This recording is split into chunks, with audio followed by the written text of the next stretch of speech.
Good day, Tropa Pips. This is Tropang Mondi and today's another day. So live, love, and learn. So mga Tropa Pips, for today's video, ipe-flex ko lang sa inyo yung kinuha kong AC sa ADESA. So ito yon mga Tropa Pips. Kumuha ko ng AC sa ADESA kasi ang setup ko ngayon is work from home. So kumuha ko ng split type. Ang brand nito is TCL. Yan, recommended naman siya nung nasa ADESA. Kasi parang latest model naman daw kasi to, mas advanced. Kasi may nabanggit siya sa akin na parang may dalawang klase daw, parang blue pin tsaka gold pin. Correct me if I'm wrong, i-comment nyo na lang sa comment section kung tama o mali yung sinabi ko. So basta yun, ito daw is parang gold pin na siya kung makikita mo dun sa loob ng AC. So yun, ang kinuha ko split type, ito yung indoor unit, tapos ito yung pang outdoor unit. Ang down payment nito nasa 2,811 kasi di ko kayang kumuha ng cash. Tapos ang monthly nito is nasa 2,807. So yung mode of payment nila is kailangan mo pang pumunta sa ADESA, although meron naman sila sa online, pero ang laki kasi nung charge sa GCash, so nasa 40 pesos. Kaya siguro mas okay na yung pupunta na lang ako dun, bayaran ko na lang mismo dun sa ADESA. So ang total nito sa loob ng 12 months, kasi 12 months to pay siya, nasa 36,495. So yun mga Tropa Pips, zero interest naman to. And then ito nga palang AC na kinuha ko is nasa 1.5 horsepower na rin siya. Kahit na malit lang yung kwarto ko, mas pinili ko pa din na kumuha na lang ng 1.5 horsepower. Bukas, i-install na nila. Sana install nila ng morning. Then, bukod nga pala dito sa kinuha kong split type unit ng AC na 1.5 horsepower, meron itong free breaker, tapos free installation na din siya. Kasi yung iba, parang babayaran mo pa kasi yung installation niya. So ito no need na. Kasama na siya dun. Free lang siya. And bukod dun sa mga free na sinabi ko at saka itong AC, meron din siyang mga freebies mga Tropa Pips. I-share ko lang sa inyo. Ito, meron din silang binigay na freebies na desk fan na 16 inches. Tapos meron din siyang rice cooker na 1.8 liters. So yun mga Tropa Pips, bukod sa kumuha ka na ng AC, meron pa silang dalawang freebies, free installation, free breaker, sangka pa, diba? Dati pangarap ko lang na magkaroon ng AC, ngayon ito na, meron na tayong AC. So yun na nga mga Tropa Pips, itutur ko kayo doon sa room na pinarenovate ko. Papakita ko sa inyo kung saan ko ipapa-install itong AC.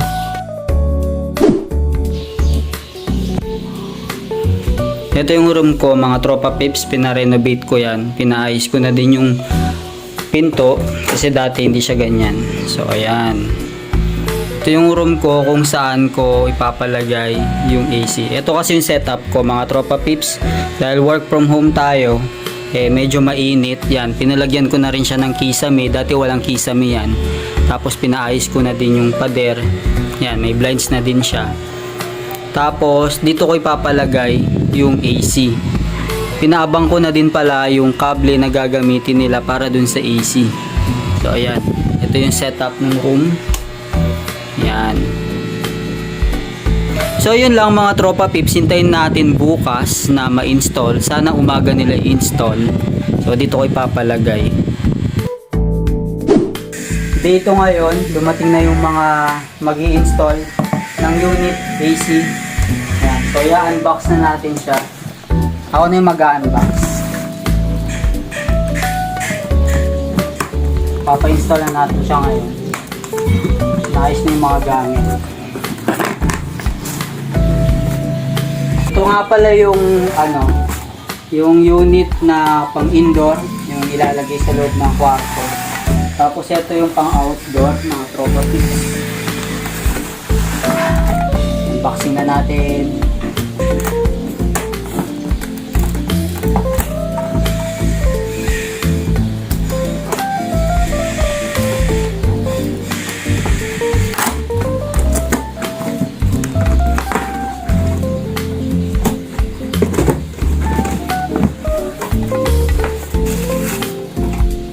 So ito na mga Tropa Pips, na unbox na natin. Ipapalagay na natin yung unit dun sa mga mag-i-install.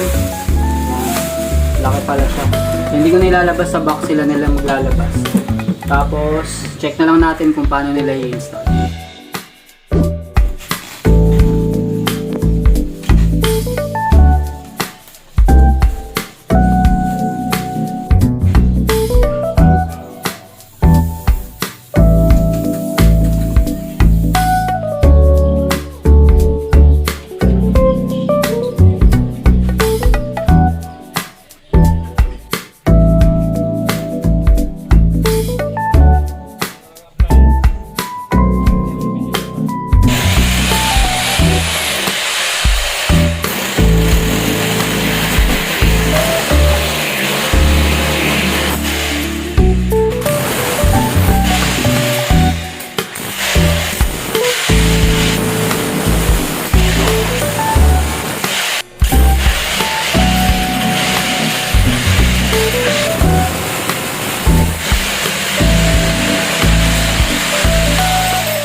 Well, let's go.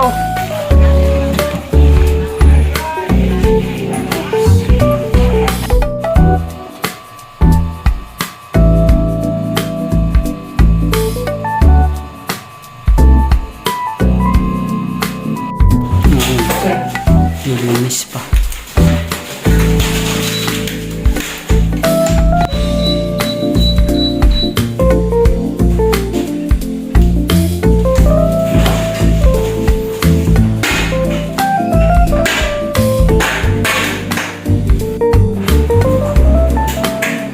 Kung ilang oras yung gusto mo, tapos mamamatay na siya. Ito na yung labas niya mga tropa pips nung na-install na siya. Yan. Tapos ito yung tubo niya. Punta siya dun. Nagbutas sila dun. Papasok sa kwarto. Tapos ito yung patulo ng tubig. Yan. So okay naman yung pagkaka-install niya. Satisfy customer naman. Malinis. Tapos pulido yung pagkakagawa. Ito na mga tropa pips, na-install na yung ating AC na binili ko sa ADESA. Ayan, napakaganda. Nasubukan na namin siya. Satisfied customer. Okay naman yung TCL na brand. Siya nga pala, bumili na rin pala ako nung sinabit ko doon sa AC na hanging diffuser, car and room air freshener. Ayun. So ilalagay ko na lang yung link niya doon sa comment box sa baba. Ayun mga tropa pips, meron na rin pala akong binili dun sa pinto para kasi maluwang yung siwang niya dun sa baba eh.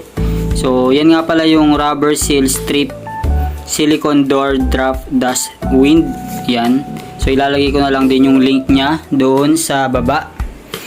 Tapos meron pa akong isang binili mga tropa pips. Ito yun. Nilagay ko to doon sa bintana kasi may mga siwang-siwang din siya. So, malaking tulong din siya. Yan nga pala yung seal strip for door and windows. Yan. So, ang ginawa ko dito, dahil masyado siyang makapal, hinati ko siya sa dalawa para magsakto doon sa bintana. So, papakita ko sa inyo mga tropa pips. Ganito kasi yung bintana ko. So, hindi siya sliding. Pero, nakatulong naman itong nabili ko sa online. Ito yung tsura niya mga tropa pips, yung nilagay ko sa gilid. So nagsakto siya ng hinati ko sa gitna. Ayan. So, tamang-tama. Tatakpan nyo yung mga siwang dun sa bintana para hindi ganong lumabas yung lamig dun sa kwarto. Nilagyan pala ni Papa ng styrofoam yan para sa mas lalong nakasil yung lamig dito sa kwarto, hindi na gaano lumabas kasi may mga siwang-siwang din ito eh. So bukod sa nilagyan na natin siya ng ganito, dinagdagan pa ni Papa ng ganitong styrofoam. So ayan mga tropa pips, all good, mabango, napakabango ng lumalabas doon sa air freshener. In order ko nga palang flavor is lavender, blinds na in order ko. Sa online din yan, ayan. Sa mga interesado, ilalagay ko na lang yung mga link ng mga binili ko sa description box sa baba. So yung blinds, yung air freshener, tapos ito yung seal strip for door and windows, tapos yung rubber seal dun sa baba ng pinto. So yun na mga tropa pips. Sunod nating pag-uusapan is magkano nga ba yung kuryenteng makukonsume nito sa isang buwan, then yung function niya, tapos itong remote, yan, kung ano yung mga gamit ng mga to. So pag-uusapan natin sa susunod na video. And bukod doon, yung mga maintenance niya, yung general cleaning, tapos yung pwede naman general cleaning, yung mga expert na maglilinis indoor at saka yung outdoor, tapos yung paglilinis na pwede namang tayo lang ang maglinis. Yun, yung mga simpleng paglilinis lang mga tropa pips. Yun ang pag-uusapan natin sa susunod na video. That's all for today. Please don't forget to subscribe, like, and leave a comment. Share nyo na rin sa mga tropa pips nyo and hit the notification bell para updated kayo sa next video ko. Always remember, live, love, and learn. God bless!